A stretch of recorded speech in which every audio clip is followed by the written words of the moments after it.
vous dire ici, d'abord, au nom du préfet de région, tout le plaisir que j'ai d'être avec vous pour cette inauguration et le lancement, l'aboutissement de la première phase du projet CEPS inscrit au titre du contrat de plan État-région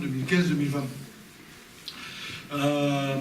Plaisir parce que pour moi c'est l'occasion de rappeler combien ce projet est en soi remarquable. Remarquable pour diverses raisons. D'abord parce qu'il associe dans le contrat de plan État-région le conseil régional, la métropole de Montpellier et donc l'État. Il n'y a pas tant de projets que ça dans ce bel objet que le contrat de plan qui mobilise ainsi les trois cofinanceurs. Ça peut se lire de différentes manières. Ça peut se lire d'abord de l'intérêt évidemment du projet, de sa valeur. Et puis ça peut se lire également de la mobilisation de l'ensemble des acteurs et cofinanceurs à l'échelle du territoire pour essayer effectivement, au travers d'actions concertées et cofinancées, de porter haut et loin la recherche et l'activité de recherche réalisée dans l'enseignement supérieur, la recherche et donc l'innovation à l'échelle de ces territoires. C'est le premier caractère. Le deuxième caractère, et je vous avoue que je n'ai rien préparé là, c'est le fait que c'est le projet porté par l'université Paul Valéry de Montpellier, dans un contrat de plan qui est très centré sur le caractère métropolitain. Ça paraît pour beaucoup une évidence.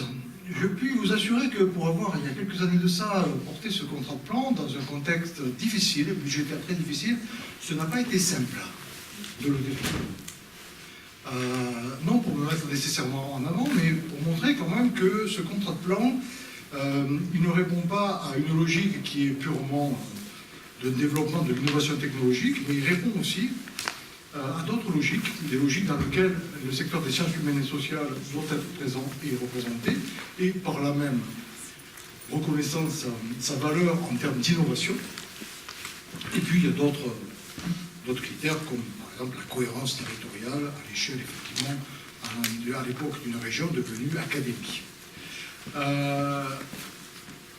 Troisième élément qu'on peut citer, c'est que c'est un projet qui est intéressant en soi, évidemment, et si vous êtes là, c'est évidemment pour en témoigner, c'est qu'il a une caractéristique, cette caractéristique d'être à l'interface, justement, donc, entre la santé, le médical, mais également donc, le numérique, puisqu'on parle là de recherche, d'un outil numérique, mais également, évidemment, d'une analyse, une analyse qui est portée dans le domaine sociétal, et qui est extrêmement importante.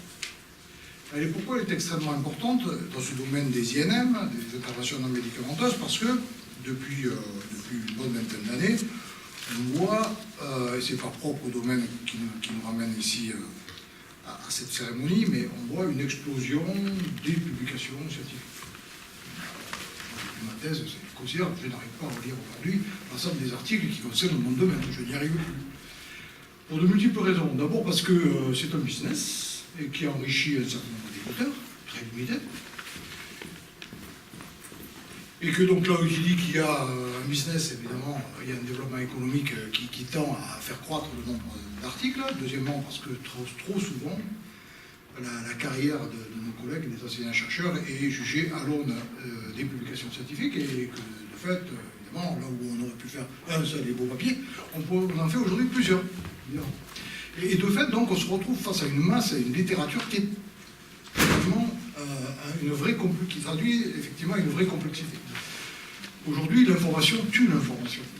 C'est-à-dire qu'à trop publier, finalement, on ne sait plus où effectivement trouver l'information de qualité qui peut être transposable et qui peut être vérifiée et validée.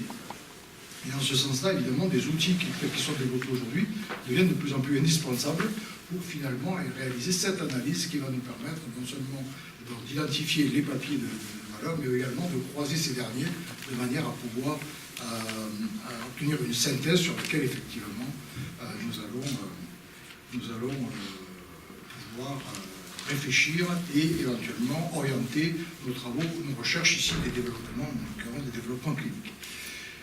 Dernier élément, mais je laisserai plutôt évidemment à Chantal le soin de s'exprimer là-dessus, mais tout ça concourt, cet outil-là concourt effectivement à un des piliers essentiels portés par par la métropole montpelliéraine dans le domaine de l'enseignement supérieur et de la recherche, c'est celui évidemment de la santé, et derrière la santé, la biologie santé, et avec tous ces laboratoires, c'est évidemment une force reconnue indéniablement au niveau national et international.